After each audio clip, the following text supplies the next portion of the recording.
Anda masih menyaksikan Breaking News Kompas TV, Saudara, bersama saya Niputu Trisnanda. Dan tadi, Saudara, kita sedang berdialog dengan Adi Prayitno, Direktur dari Mas Adi. Masih terhubung dengan Kompas TV?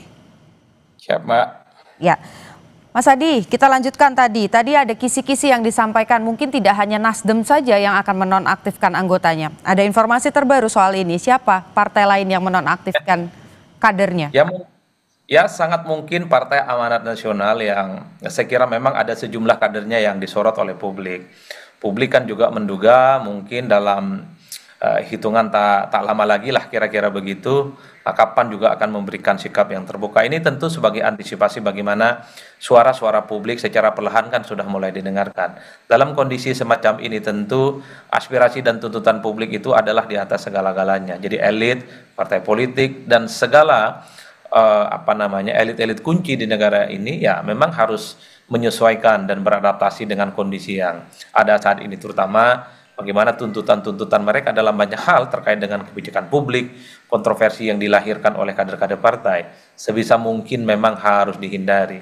Salah satunya adalah dengan cara menonaktifkan supaya hal-hal yang diinginkan oleh publik itu ya selesai dan tuntutannya sudah bisa dipenuhi. Kan saya kira di situ, Mbak, sebenarnya. Oke. Sebagai pengamat politik, Mas, ini kan yang kemudian menjadi masalah adalah kalau saya pakai istilah yang di media sosial, asbun. Bagaimana cara bersikap, komunikasi politik, ini kan jadi sorotan publik begitu. Mungkin kalau kita lihat begitu ya, anggota-anggota ini apakah dengan adanya Nasdem menonaktifkan kadernya, kemudian tadi yang Mas bilang begitu ya, ada kemungkinan bahwa nanti ada partai lain juga yang menonaktifkan kadernya. Apa yang kemudian harus dilakukan partai politik dalam hal ini, Mas? Terutama soal komunikasi publiknya. Ya, bagi saya secara prinsip partai itu harus mampu mengontrol bagaimana kader-kadernya yang saat ini menjadi pejabat publik. Supaya bicaranya itu terukur, supaya bicaranya itu tidak melukai perasaan publik. Disitulah pentingnya rekrutmen dan kaderisasi yang dilakukan secara ajak ya. Supaya siapapun yang dipersiapkan untuk menjadi pejabat publik adalah mereka yang saya kira secara eksplisit kemudian memiliki kapasitas, kompetensi, dan sensitivitas secara moral politik. Tentu tujuannya adalah kita tahu bahwa pejabat publik itu tujuannya adalah mendengarkan. Pejabat publik itu tujuannya adalah mengimplementasikan. Pejabat publik itu adalah menyerap bagaimana aspirasi-aspirasi yang berkembang di tengah masyarakat, bukan justru sebaliknya. Kalau ada kritik, ada protes dari publik kemudian dilawan dengan istilah-istilah yang cukup sarkastis.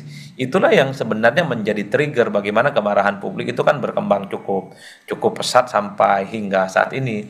Artinya ini adalah menjadi trigger dan menjadi guidance sebenarnya bagi partai politik bagaimana di kemudian hari rekrutmen calon-calon pejabat publik, entah itu anggota dewan, entah itu menteri, entah itu misalnya calon-calon kepala daerah seperti gubernur, bupati, dan wali kota, itu harus diperhitungkan secara maksimal.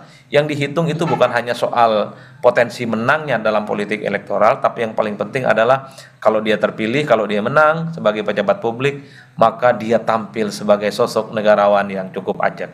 Dia tampil sebagai perwakilan dari rakyat, dia tampil sebagai sosok atas nama rakyat dan betul-betul berjuang atas nama rakyat dan bukan atas nama kepentingan yang lainnya. Saya kira di situ. Nah, yang kedua secara prinsip bagi saya sebenarnya ya ini kan soal komunikasi publik ya.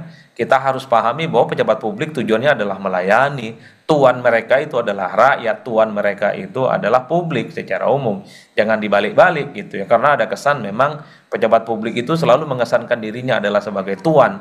Bahwa rakyat itu hanya sebatas objek. Sekarang tidak bisa itu. Karena publik semakin cerdas, semakin sadar bahwa yang menjadi tuan di atas segala-galanya itu adalah rakyat Indonesia. Publik itu adalah tuan dari para pejabat-pejabat publik. Jadi ini bagi saya adalah momentum sebenarnya untuk mengevaluasi secara total bagaimana rekrutmen calon-calon pejabat publik yang dimiliki oleh partai politik. Harus terukur, harus sesuai dengan nafas-nafas demokrasi, dan yang paling penting mencerminkan sikap kenegarawanan yang kemudian bisa dipertanggungjawabkan. Saya kira di situ kuncinya, Mbak. Tuan adalah publik, tuan adalah rakyat. Jadi kalau pamer-pamer tas-tas branded, jalan ke luar negeri, di media sosial sudah nggak seharusnya dilakukan berarti ya oleh pejabat-pejabat publik kita ya, Mas? Ya saya kira sudah tak zaman semacam itu ya. Mestinya yang ditonjolkan oleh pejabat publik apa yang mereka sudah lakukan untuk rakyat. Misalnya soal kinerja, sudah seberapa banyak regulasi dan undang-undang yang mereka sudah putuskan, terutama untuk kepentingan rakyat secara umum. Yang dipamerkan itu adalah soal bagaimana mereka itu serius di setiap pembicaraannya, rapat-rapat di DPR misalnya dengan mitra kerja, itu adalah bagaimana yang setiap mereka perjuangkan adalah kepentingan rakyat, bukan kepentingan kelompok ataupun pribadi. Kan itu yang mestinya dipamerkan. Sudah nggak zaman sekarang yang branded-branded itu yang kemudian selalu diekspos. Itu bagi saya adalah model-model yang saya kira sudah mulai harus ditinggalkan karena pejabat publik bukan itunya yang mau dilihat. Yang ingin dilihat dari pejabat publik adalah bagaimana keberpihakannya kepada rakyat secara umum. Kakinya nyentuh ke tanah. Dia, sang pejabat publik itu harus mampu menyelami bagaimana dari sisi-sisi kehidupan yang dialami oleh masyarakat. Di tengah masyarakat yang kesulitan cari kerja, cari makan, terjadi PHK di mana-mana. Tapi pada saat yang bersamaan publik ini kan seakan-akan menutup mata dan tidak sensitif. Bahkan mereka itu mempertontonkan kehidupan yang cukup mewah gitu ya. Kan itu yang sebenarnya dalam banyak hal melukai publik, Mbak. Oleh karena itu bagi saya harus ada paradigm shift, ada perubahan paradigma yang mesti diubah. Apa paradigma yang mesti diubah? Yaitu soal pejabat publik bukan yang pamer-pamer yang semacam itu yang kemudian harus disampaikan kepada publik, ya branded-branded yang semacam itu. Yang perlu dipamerkan adalah apa yang sudah dilakukan oleh bangsa, dilakukan oleh para pejabat itu untuk kepentingan rakyat. Apa yang mereka lakukan untuk bagaimana menyelesaikan persoalan-persoalan yang ada di bawah. Saya kira di situ, karena pejabat publik itu sebenarnya adalah pelayan dari rakyat. Pejabat publik itu adalah pelayan dari publik. Itu yang secara esensi harus dipahami, bukan logikanya dibalik bahwa sang pejabat itulah yang harus dilayani oleh rakyat. Itu adalah pikiran-pikiran yang keliru. Tuan dari dari kehidupan politik di Indonesia itu dalam negara demokrasi adalah rakyat, itu bukan elit dan bukan pejabat publik. Oke, berarti simpulan singkat begitu ya dari perbincangan kita tadi adalah bukan menunjukkan kekayaan, tapi menunjukkan kerja nyata untuk rakyat ya Mas. Tadi saat kita berbincang Mas, saya mendapatkan informasi terbaru bahwa DPP PAN sudah memutuskan untuk menonaktifkan saudara Eko Hendro Purnomo atau Eko Patrio dan juga saudara Surya Utama atau Uya Kuya sebagai anggota DPR RI dari fraksi PAN terhitung besok. Dengan adanya dua keputusan ini dari Nasdem dan juga dari PAN, apakah ini bisa setidaknya menurunkan tensi yang tinggi di masyarakat, Mas? Ya, bagi saya secara signifikan, ini kan dua partai ini sudah mulai mendengarkan tuntutan-tuntutan dan aspirasi dari publik ya. Itu yang saya kira menjadi penting. Artinya apa? Kalau kita mau jujur sebenarnya ada 4 anggota dewan yang sejak awal sebenarnya cukup disorot statement-statement dan perilakunya. Dan 4 anggota dewan ini per hari ini kita sudah dengarkan, sudah dinonaktifkan oleh partainya. Bagi saya semoga ini menjadi semacam jawaban yang sering ditunggu oleh publik dan publik sudah mendapatkan jawaban yang sesungguhnya. Sahroni, Nafa Urba, kemudian Eko, kemudian Uya Kuya itu selesai dan mereka sudah dinonaktifkan sebagai anggota DPR RI. Itu artinya apa? Partai politik sudah memberikan sikap yang tegas.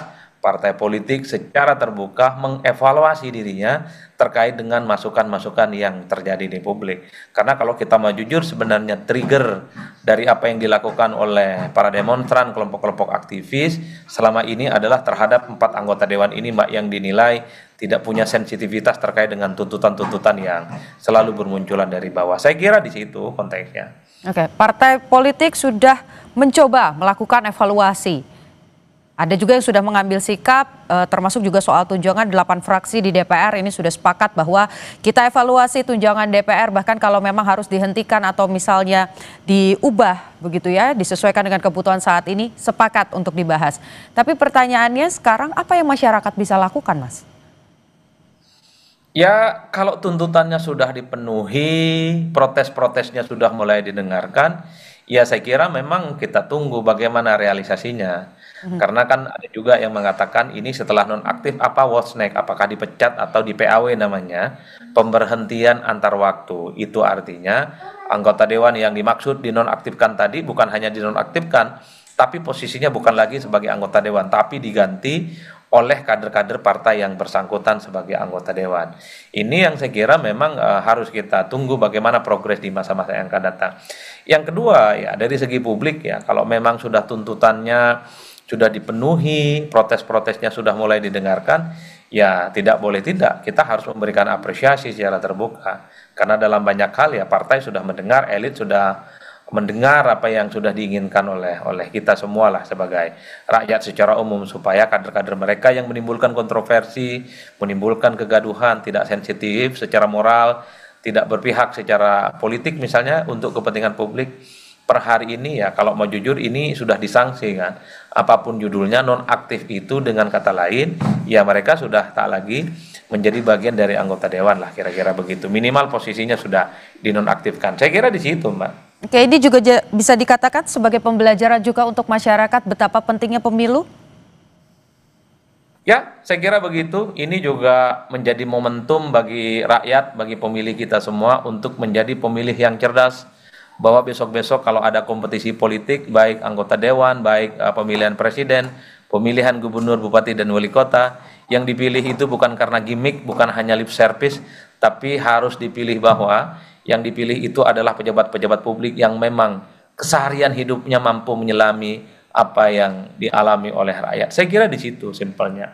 Pentingnya menjadi pemilih kritis, pentingnya menjadi publik yang harus sadar secara politik adalah memastikan bahwa calon-calon pejabat publik di negara kita adalah mereka yang keberpihakannya secara total kepada rakyat, keberpihakannya secara penuh untuk kepentingan-kepentingan masyarakat secara umum.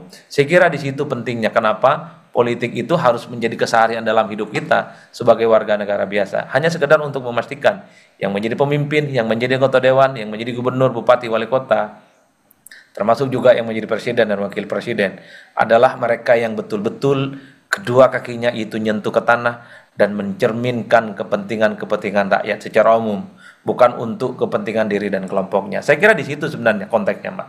Oke, baik. Mas Adi, jangan kemana-mana dulu, kita kasih jeda dulu sejenak.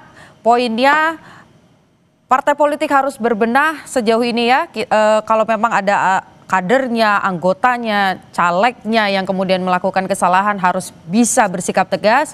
Masyarakat juga harus peduli sejak pemilu. Hal-hal yang lainnya, poin-poin lainnya nanti kita bahas usai jeda, Mas Adi.